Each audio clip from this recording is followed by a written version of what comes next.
मगाशी बोलताना एक मुद्दा राहून गेलाय. सफाई कामगार म्हणून श्री संदीप सुरेश चव्हाण म्हणून नगर परिषदेमध्ये काम करतायत. मागील अनेक दिवसांपासून ते नगर परिषदेमध्ये काम करत असताना नगर परिषदेच्या मान्यतेने त्यांनी स्वच्छता निरीक्षक या कामाचा अनुभव डिप्लोमा त्यांनी शासकीय डिप्लोमा पूर्ण केलेला आहे आणि तो ऑथेंटिक डिप्लोमा पूर्ण करून ते परत सफाई कामगार म्हणून या ठिकाणी रुजू आहे. ते त्यांना कामाचा अनुभव मिळण्यासाठी या ठिकाणी वारंवार स्वच्छतेचे सभापती असतील, माजी नगरसेवक असतील, आजी नगरसेवक असतील, महबूबाईच्या माध्यमातून किंवा प्रशासनाच्या माध्यमातून सातत्याने प्रयत्न करीत आहेत की मला या ठिकाणी फक्त प्रभारी म्हणून स्वच्छता निरीक्षकाच्या हाताखाली सहाय्यक म्हणून काम करण्याचा अनुभव येण्यासाठी मला संधी द्यावी म्हणून ते प्रयत्न करतायत. अनेक नगरसेवकांनी म्हणून सुनीता पोटे मॅडम असतील, ढोबळे सर असतील किंवा आणखी सर्व नगरसेविका मॅडम असतील, राजापुरे मॅडमांनी विशेषतः जास्तीत जास्त लक्ष घातलेलं आहे. या सर्वांनी लक्ष घालून सुद्धा असून सुद्धा माननीय मुख्याधिकारी या ठिकाणी त्यांना मान्यता देत नाही आणि उद्यान विभागाकडे त्यांना काम करण्याची संधी देतो म्हणतात. मुळामध्ये त्यांचा डिप्लोमा स्वच्छता निरीक्षक या गोष्टीचा आहे आणि त्या ठिकाणी त्यांना कामाची संधी मिळावी असा त्यांचा प्रयत्न आहे.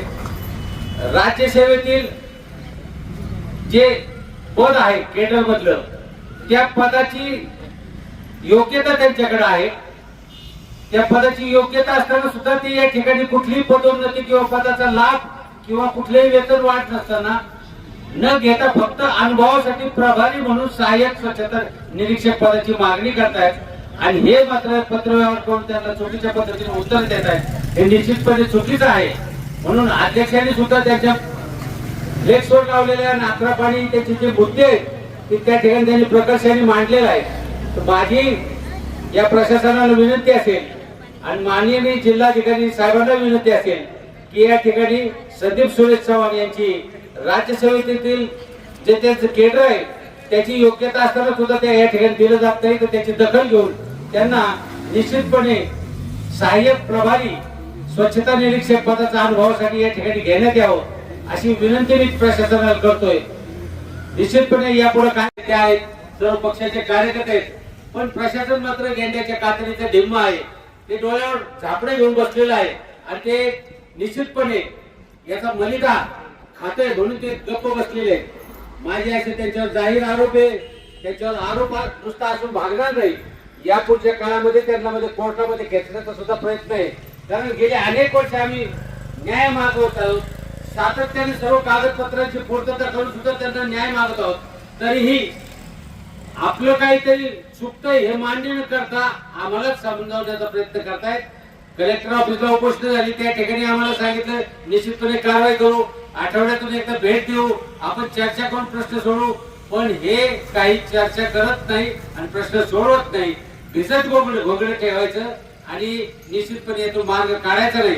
म्हणून महबूबाईंनी हा जो मार्ग स्वीकारलेला आहे आमची त्यांना विनंती असेल आपल्याला चालू ठेवावा असे आम्हाला वाटतं.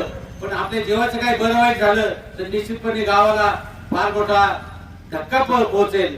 तरी आपण आपल्या जीवाची काळजी घ्यावी आणि या सरकारला आम्ही विनंती करतोय. आता माननीय अतुल सावे जे गृहनिर्माण मंत्री आहेत महाराष्ट्र सरकारचे त्यांच्याबरोबर फोन झालेला आहे. लेबर कमिशनर आहे गीते साहेब त्यांच्यावर फोन झालेला आहे. कलेक्टर साहेब आहेत दोन्ही त्यांच्याबरोबर फोन झालेला आहे. आता हे सर्व प्रशासन नेमकं काय भूमिका घेत आहे याकडे सर्वांचं लक्ष लागलेलं आहे. आज 3रा दिवस आहे. बाईची तब्येत थोडी खालावते. आम्ही त्यांना सांगितलेलं आहे थोडी काळजी घ्या, बसून राहा, झोपून राहा, बोलू नका जास्ती. म्हणून आज मला इथे बोलण्याची वेळ आलेली आहे. आमचे सहकारी मित्र अनिल बांडे असतील, आदित्य बैड असतील, फैजलभाई पठाण असतील आणि सर्व पत्रकार मित्र आणि राजकीय सामाजिक पक्षाचे कार्यकर्ते जे प्रवीण मुत्तासारखे कार्यकर्ते जे आम्हाला नेहमी मदत करतात, अनेक स्वयंसेवी संस्थांना मदत करतात, असे असंख्य कार्यकर्ते या ठिकाणी जोडलेले आहेत. ते सर्व महबूबाईंच्या पाठीशी आहे. गावाने यामध्ये लक्ष घालून पुरुष कर्मचारी भांडतात पण यांना 2 वेळचा नीट इतकं अन्न खाता येत नाही. इतका तुटपुंजा पगार कर्मचाऱ्यांना ठेकेदाराच्या मार्फत दिला जातो, मग किमान वेतनाची अंमलबजावणी का करत नाही? हा तिसऱ्यांदा उपोषणाच्या विषयामध्ये महबूबाईने समावेश केला. माननीय कलेक्टर पुणे जिल्हा याच्या ठिकाणी उपोषण केलं, त्याच्यानंतर या ठिकाणी दुसऱ्यांदा उपोषण करतोय. त्यावेळेस माननीय सीओ जे मुख्याधिकारी शिरूर नगर परिषदेचे आहेत त्यांनी या ठिकाणी मान्यता दिली की मी निश्चितपणे काम करतो म्हणून याच्यावर कारवाई करतो, पण किमान वेतन मिळत नाही. यांना जगण्याच्या यांच्या ज्या आशा आकांक्षा आहेत त्या मावळलेल्या आहेत. 8-9 हजाराच्या पगारामध्ये संसार कसा चालवायचा हे त्यांना प्रश्न भेडसावत आहेत. मुलं मोठी झालेली, संसार त्यांचा तुटपुंज होत चाललेला आहे आणि महागाईने आकाशाला गवसणी घातलेली आहे. मग जगायचं कसं? म्हणून या महिला या ठिकाणी उपोषणाला पाठिंबा देण्यासाठी उपस्थित आहे. महबूब, मला असं वाटतं की एक चांगला स्वच्छता सफाई कामगार आपलं जर पदोन्नतीने कुठलेही लाभ न घेता त्या ठिकाणी सेवा देत असेल तर निश्चितपणे त्याचा लाभ घेण्यास हरकत नाही. म्हणून या सरकारला आणि या सर्व माता भगिनींना सगळ्यांना विनंती करतो, पत्रकारांना, आपण संदीप सुरेश चव्हाण याच्या पाठीशी निश्चितपणे उभे राहावं अशी विनंती या ठिकाणी करतो. धन्यवाद. ताज्या घडामोडी जाणून घेण्यासाठी शिवशाही न्यूज यूट्यूब चॅनलला सबस्क्राईब करा. आपण हा व्हिडिओ फेसबुकवर पाहत असाल तर फेसबुक पेज फॉलो करा आणि शिवशाही न्यूज.com या आपल्या वेबसाईटलाही भेट द्या.